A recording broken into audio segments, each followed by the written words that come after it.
Today's meditation has only one purpose.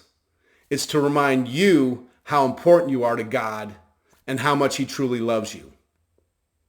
1 John 3:1 tells us to see what great love the Father has lavished on us, that we should be called children of God. And that is what we are. The reason the world does not know us is that it did not know him. Listen, you are not a disappointment, a bother, or a problem child. You are loved by God and you matter. Let's learn from the story of Joseph Carey Merrick. You know him as the Elephant Man. He was born in 1862 and he was apparently normal until the age of 5 when he began showing signs of a strange disorder that started to cause abnormal growth on much of his skin and bone. His size increased to 3 feet in circumference. He had spongy skin hanging from the back of his head and across his face. His jaws were so deformed that it made him incapable of showing facial expressions or speaking clearly. His left arm was normal, but his right arm was 12 inches in circumference. And if that wasn't bad enough, he had a fin-like hand at the end. You can imagine what this did to him and how people responded to him. Because of his condition, Merrick was confined to a workhouse at age 17. But 4 years later, he escaped. But the only place for him to go was one of the freak shows that were popular in that day. And he became the headliner. He was promoted to potential audiences as half man, half elephant.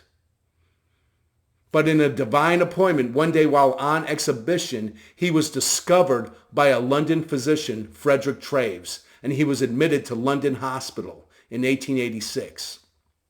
And in his book, Win the Day, Mark Batterson shares an incident that was pivotal for him, and it's instructional for us. Listen to what happened. Shortly after Merrick's arrival, Dr. Traves ordered a tray of food for him, but he failed on purpose to warn the orderly who delivered it. When she saw Merrick, she dropped the tray and ran out of the room screaming. Over time, however, the hospital staff became accustomed to his peculiar appearance. One day, in a carefully orchestrated experiment, Dr. Traves arranged to have a woman enter Merrick's room, smile at him, wish him good morning, and shake his hand. Dr. Traves recorded what he witnessed. The effect upon poor Merrick, he wrote, was not quite what I had expected. As he let go her hand, he bent his head on his knees and sobbed until I thought he would never cease. He told me afterwards that this was the first woman who had ever smiled at him, and the first woman in his whole life who had shaken hands with him. That smile proved to be the tipping point, the turning point. It did something inside of him. Traves writes, he began to change little by little from a hunted thing into a man.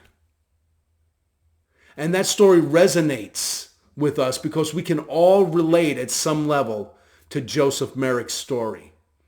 Today, people are feeling isolated, lonely, and insignificant. Loneliness has been labeled an epidemic at this time. That's extremely harmful to our health. One woman I spoke to told me, I feel like a throwaway person. I don't matter. And then she added, why am I even here? And we know she's not alone in that feeling. And so if you have been battling thoughts and feelings like that, let me encourage you. You're not a disappointment, bother, problem, inconvenience, or distraction. You are created in the image of God. You are loved by God, and you matter. Let's look again at the first part of this verse. See what great love the Father has lavished on us, that we should be called children of God, and that is what we are. God's love for you and me is so great, and he has lavished it upon us. So spend some time today meditating on that truth. We all could use more of a revelation of God's love for us. But the way that happens is spending time with God and meditating on this truth. Bury it deep in your heart. You are loved completely, infinitely, and eternally.